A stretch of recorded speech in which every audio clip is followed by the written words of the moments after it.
Listen, the Arsenal bus is still rolling, but I thought I saw the flicker of a check engine light. Cause boy, when we talk about ugly victories, yesterday, ugly victory, we got the 3 points. But boy, I am starting to get worried. I'm starting to get worried. Let's talk.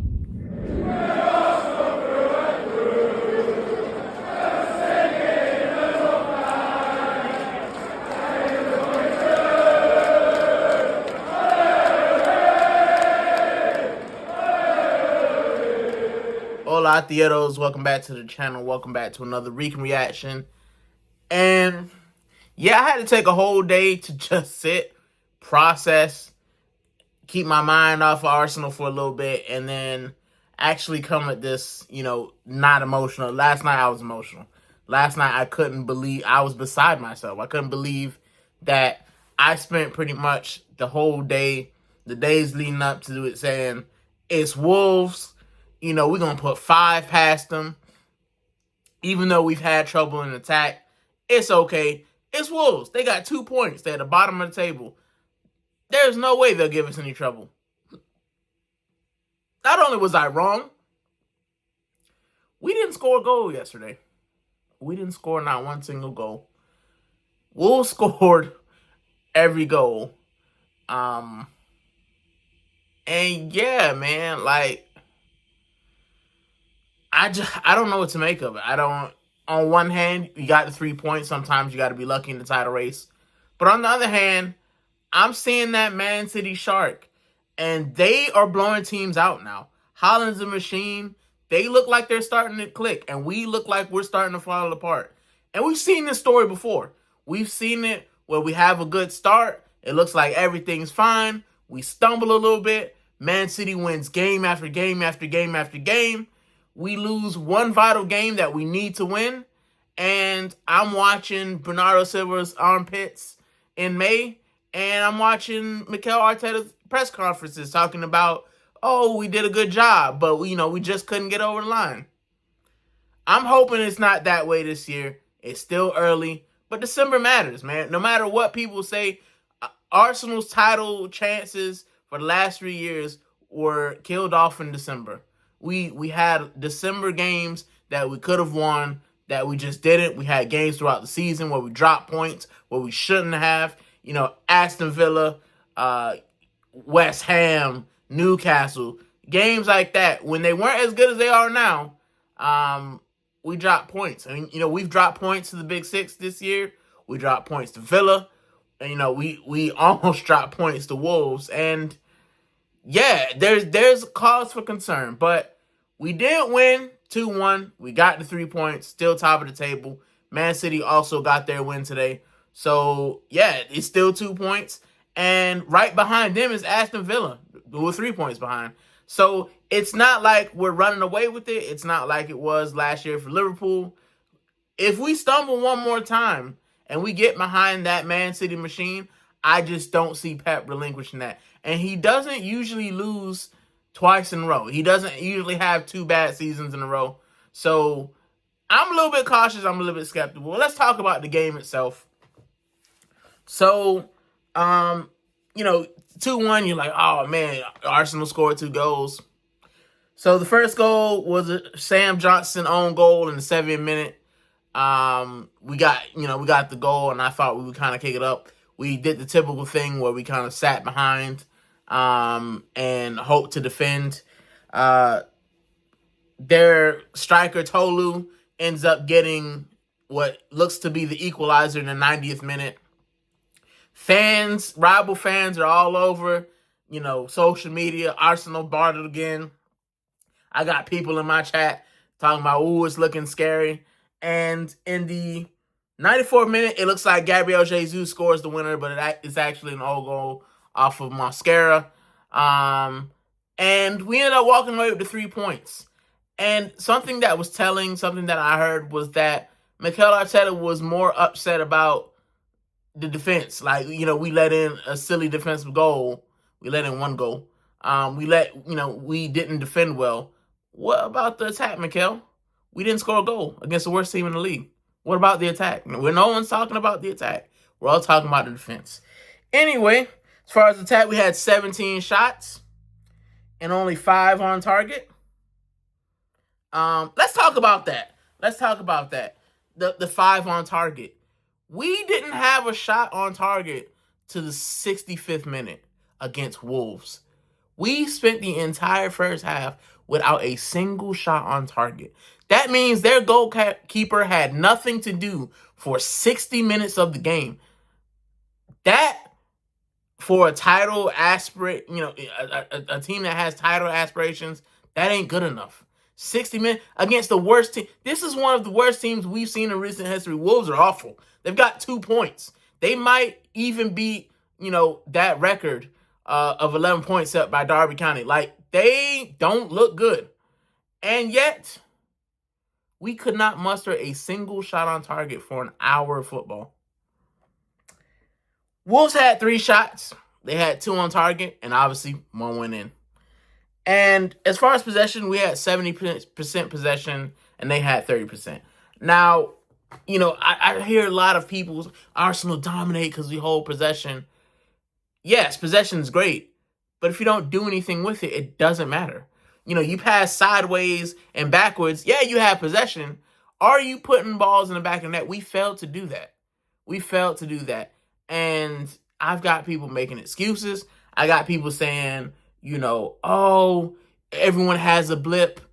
But we didn't score against, Villa. Like, we did score. We got a goal. But we should have scored 2 or 3, and we didn't. And no one's talking about how poor we are in front of goal. We're not getting shots on target. And if we do get them on target, they're either right at the goalkeeper or, they're just ugly. They're like, Martin Odegaard to have a pop, and it looks like it has 0 power on it. I mean, it looks like I could save those. And it's a little bit frustrating because you look at teams like, City, you look at teams like Villa, who are able to kind of, even looking at teams like, Palace, Fulham, who are just able to actually get something on the counter. Bro, when we counter, I don't think we know what to do in the final third. There were a couple opportunities and you just roll the ball. Roll the ball to Gyökeres. Roll the ball to one of the wingers. And we just always made the wrong decision, bro. Like, we always shoot when we should pass and pass when we should shoot. It's like they get in front of the goal and they don't know what they should do with the ball. And I think that's part of coaching. I'm not going to sit here and slander Arteta, but I think that because they think so much, because they have to, I think that Arteta likes high percentage shots. I think he likes high percentage passes. I think he likes defending a certain way. And when you get to a point where you're worrying about, whether or not this is a high percentage shot, then you end up not doing anything.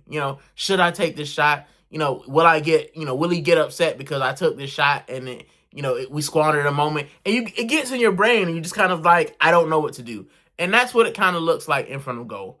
As far as the team, our defense, I thought they were okay. We let in the goal. Our midfield, in the beginning of the game, I saw that midfielder Eza, Rice and Zubamendi. And I'm thinking, bro, that's a good midfield. It's almost time, and we're approaching time to have uncomfortable conversations about Eberechi Eze and Victor Gyökeres. I watched Eze for a little bit. He does stroll. He walks around. He's kind of lackadaisical. And it's not Palace, bro. Like, you need to do a little bit more. He's a different player than Odegaard. Odegaard does a lot of running around with doing nothing. But I think a lot of people get on Eze because he does nothing and he's strolling. At least Odegaard looks like he's busy, as we saw with Kangaroo Jack, him jumping around, allowing Aston Villa to get the equalizer. The winner, actually. But, I think the difference is Odegaard looks busy, he runs, he leads the press. And Eze is just not that type of player. He ain't running for no reason. But at the same time, against Wolves, man, I expect you to pick the ball up and make magic happen. And I just didn't see that. As far as our attack, Martinelli, he reverted type. Prem Martinelli And Champions League Martinelli, two different people. Two different players. Champions League Martinelli, world beater. Prem Martinelli, awful. Awful, awful, awful, awful. So, yeah, there's not really much to say. Bukayo Saka, he actually looked like the most threat, him and Rice, and his, cross or whatever ends up getting, the own goal. But, yeah, man, like, Victor Gyökeres, it's close to time to having, the uncomfortable conversation. Is he? I don't want to say he's a flop, but bro, those touches look awful. Yes, he's not getting service, but the chances he is getting, like he had one where I remember he's in the box, he turns, and instead of popping a shot, he takes a touch, ends up losing the ball. Like he looks like Lukaku. He looks like Man U Lukaku, bro. Not the Napoli one. The Man U one who they were saying run around in Timberland boots and has, a terrible touch. He can't hold the ball up. That's what Gyökeres is looking like. And I'm being completely honest. I'm being completely fair.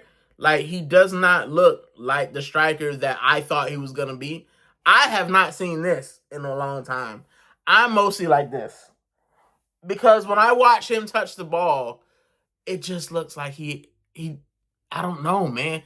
He looks like Space Jam, like the Monstars took his talent, like I don't know what to think, And now I've got people calling for Kai Havertz. I got people saying Havertz look better than the team. People saying give Jesus a run out there, and I'm one of them. I ain't gonna lie. At this point, I'd much rather see Jesus or Havertz because it's quite clear that Victor Gyökeres ain't doing anything. What I don't want people to get into is thinking that, Kai Havertz is some savior and he's going to come back and save us. We saw what Kai Havertz can do. He can't score in big games either, bro. When we needed him to score last year, invisible. When we needed Jesus and those guys to score the year before, they couldn't do it. So I'm not under some impression that these guys are going to come back. We're going to start rolling. We're going to win, 20 games in a row and win the title. Ain't happening, bro. But I would like to see something different. At least maybe with Havertz, we can get back to looking like we can score. Because having 17 shots and only 5 on target, that means every time you shoot, it ain't going nowhere close to the goal. That's a problem, right? And why don't we shoot from outside the box? We did it in the Champions League, got 2 goals, and then come back to the Prem and just like, nah, don't. We're going to walk it in there. Oh, we're going to lose the ball in the final third. They're going to go on the counterattack. They're going to end up scoring. Like, we're so predictable in the Prem, and I think there's going to come a time, maybe after the new year, where if we keep playing like this, especially in December, where Man City or Villa or someone else is in front of us, and then they'll say, oh, we're not prioritizing the Prem anymore. We're prioritizing the Champions League or the FA Cup or the Carabao Cup. And it's just moving the goalposts, bro. I want to win the Prem. I think we have a team good enough to win the Prem. I need our manager to figure out how to balance our attack and defense. I made a comment in my group chat that we were leaking goals. And it's like, oh, we got the best goal difference. That's not what I mean. Like, I don't think that we're just, gonna let people score 2 or 3 goals a game versus us. That's not what I mean by leaking goals. We're giving up some sloppy goals, man. We are giving up some ugly goals. Some goals that, a month ago, you just like, we wouldn't give those up. And I know that the defense is makeshift, but I kind of still expect the level of footballing ability and, our conceding set pieces, conceding from counterattacks. Like, there were times, and not just in this game, but there are times where, in the last couple games where teams go on the attack, and if they were a little bit more clinical, we'd be down 2 or 3 goals. And it's not like Raya's making saves. It's they're missing by, the post, or they are, just barely outside of the post. Like, 2 inches in the opposite direction, and we're down. And sometimes you need luck. Sometimes you need luck in the title race. Sometimes you need luck like we did yesterday. But luck's not sustainable. Luck is not sustainable. It's not sustainable to keep playing this way. And I'm just hoping that in the next week we can get a little rest. We can get a little recovery. And hopefully we can come back. I think we have Everton next. Hopefully we can come back and give us a good performance. Because if we lose to Everton, the alarm bells are ringing. And yeah, that check engine light is definitely coming on. And people are going to panic. So yeah, I won't melt down too much, man. Thank you guys for listening. Remember, like, subscribe. And I will see you guys, I'll see you guys in a week. I'll see you guys right before Everton. Take it easy.